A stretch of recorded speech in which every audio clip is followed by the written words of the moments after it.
اتنا میٹھا تھا وہ غصے برا لہجہ مت پوچھ، اتنا میٹھا تھا وہ غصے برا لہجہ مت پوچھ، اس نے جس کو بھی کہا جانے کا بیٹھ گیا۔ I would like to invite Muhammad bin Ashraf come on the stage for speech.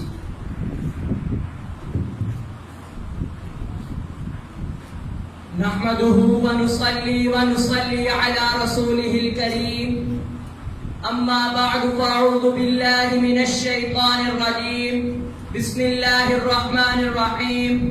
لقد من الله على المؤمنين إذ بعث فيهم رسولا، وقال النبي صلى الله عليه وسلم عليكم بسنتي وسنة الخلفاء الراشدين، أو كما قال عليه الصلاة والسلام۔ صدق الله العظيم وصدق رسوله النبي الكريم، ونحن على ذلك لمن الشاهدين والشاكرين، والحمد لله رب العالمين۔ تیرے باغی تیرے شاطم شجر اچھے نہیں لگتے، تیرے باغی تیرے شاطم شجر اچھے نہیں لگتے، نہ ہو جن پہ تیرا سایہ وہ سر اچھے نہیں لگتے۔ تیرے اصحاب سے مجھ کو محبت کیوں نہ ہو آقا، تیرے اصحاب سے مجھ کو محبت کیوں نہ ہو آقا، کسے اونچے گھنے ٹھنڈے شجر اچھے نہیں لگتے۔ محترم اساتذہ کرام اور میرے ہم مکتب ساتھیوں، السلام علیکم ورحمۃ اللہ وبرکاتہ۔ دھرتی اجڑی ہوئی تھی، ہر طرف اندھیرا ہی اندھیرا تھا، شرک بدعات رسومات کا اندھیرا تھا، ہر طرف بے حیائی عام تھی، فحاشی عام تھی۔ سچے رب کو چھوڑ کر کوئی قبروں کا پجاری، کوئی حجروں کا پجاری، تو کوئی بہرے بیکراں کو سجدہ ریزتا، تو کوئی شجروں کا پجاری، تو کوئی چڑھتے سورج کی عبادت میں مصروف تھا۔ ہر طرف ظلم ہی ظلم، ہر طرف ستم ہی ستم۔ ماؤں کو تقدس نہ تھا، بہنوں کے لیے آنچل نہ تھا، بیٹی کے لیے زندگی نہ تھی۔ جس گھر میں بیٹی پیدا ہو جاتی تو سبے ماتم بھی چاہتی۔ آسمان کی آنکھ وہ منظر دیکھتی، تاریخ کے اوراق گواہی دیتے ہیں کہ سگا باپ اپنی سگی بیٹی کو اپنے ہاتھوں سے زندہ درگور کر دیتا۔ اس معصوم کی ننھی سی جان کی چیخیں آسمان کی طرف بلند ہوتی تو آسمان سے آواز آتی بِأَيِّ ذَنبٍ قُتِلَتْ۔ ہر طرف بے حیائی عام تھی، پانی کی جگہ شراب سود کاروبار سمجھا جاتا، جو ایک شوق اور مشغلہ بن چکا تھا۔ لوگ ننگے بدن خانہ کعبہ کا طواف کیا کرتے۔ ایسے عالم کے اندر رب جس طرف جب ہر طرف اندھیرا ہی اندھیرا، ہر طرف ظلمت ہی ظلمت، بے حیائی ہی بے حیائی تھی، رب کائنات نے اس کائنات پر ترس کھایا اور اس کائنات پر رحم فرمایا۔ ایسے عالم کے اندر رب کائنات نے اپنے فیصلے کے مطابق، تقدیر کے مطابق ربیع الاول کے مہینہ میں سوموار کے دن بنو ہاشم کے قبیلہ میں، عبد المطلب کے خاندان میں، جناب عبداللہ کے گھر میں، سیدہ آمینہ کی گود میں ایک محجوبی بچے کو بھیجا۔ ایک دل نشین بچے کی آمد ہوئی، ایک مقدس ہستی کی ولادت ہوئی۔ میرے پیغمبر کی صورت میں نبیوں کے امام نے اس دھرتی پر قدم رکھا تو دھرتی جگمگا اٹھی، چار تارے جگمگا اٹھے، زمین پر بھی انقلاب آیا، عرش پر بھی انقلاب آیا، زمین پر بھی خوشیوں کا سما، آسمان پر بھی خوشیوں کا سما، انسانوں میں بھی خوشیوں کا سما، جنات میں بھی خوشیوں کا سما۔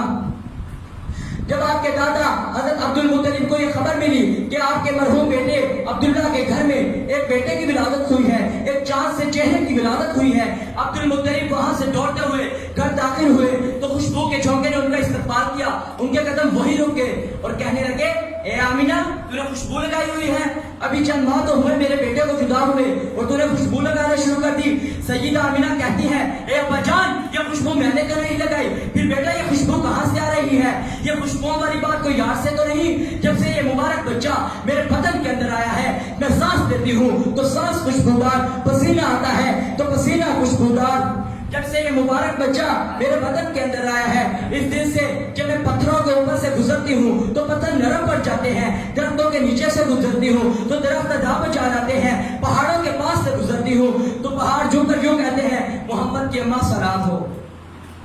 اب بھائی آج کی بات تو نہیں ہے، جب سے یہ مبارک بچہ میرے شکم کے اندر آیا ہے کنویں کے پاس جاتی ہوں تو کنویں کا پانی اوپر آ کر میرے استقبال کرتا ہے۔ جب سے یہ مبارک بچہ میرے بدن کے اندر آیا ہے ہر رات کسی نہ کسی نبی کی زیارت ہوتی ہے، ہر رات کوئی نہ کوئی رسول خواب میں آ کر کہتا ہے البشری یا آمینہ، تجھے بشارت ہو تو نبیوں کے امام کی ماں بننے والی ہے۔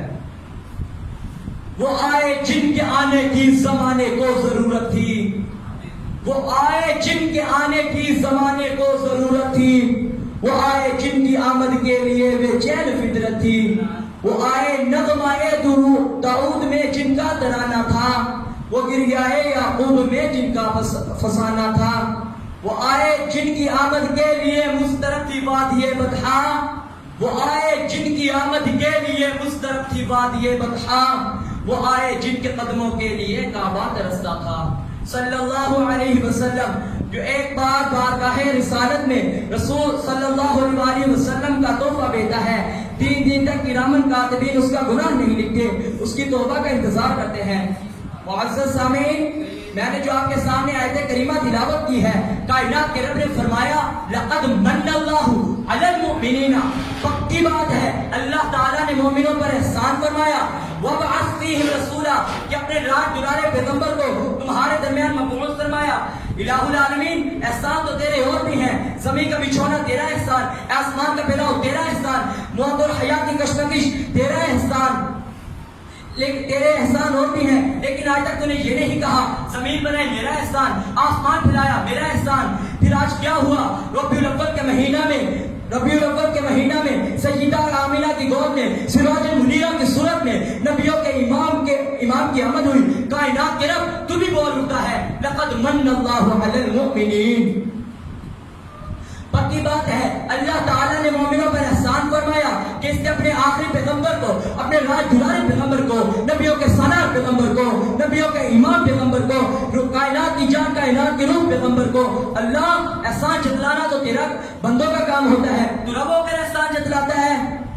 اس میں راز کیا ہے؟ کائنات کا رب فرماتا ہے کہ لوگوں میں تمہیں بتانا چاہتا ہوں، لوگوں میں نے تمہارے مقدر میں ایسے پیغمبر کو لکھا ہے جس کا اسم بھی اعلیٰ، جس کا جسم بھی اعلیٰ، جس پیغمبر کا چہرہ بھی اعلیٰ، جس پیغمبر کی زلفیں بھی اعلیٰ، جس پیغمبر کا سینہ بھی اعلیٰ، جس پیغمبر کا مدینہ بھی اعلیٰ۔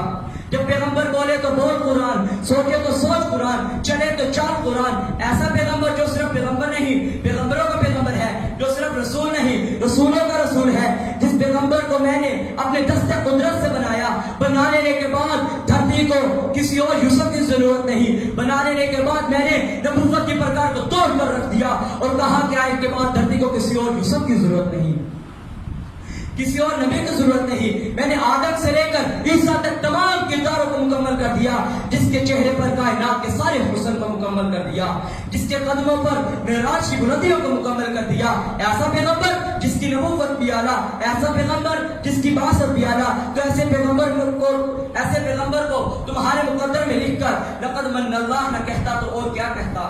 وآخر دعوانا الحمدللہ رب العالمین۔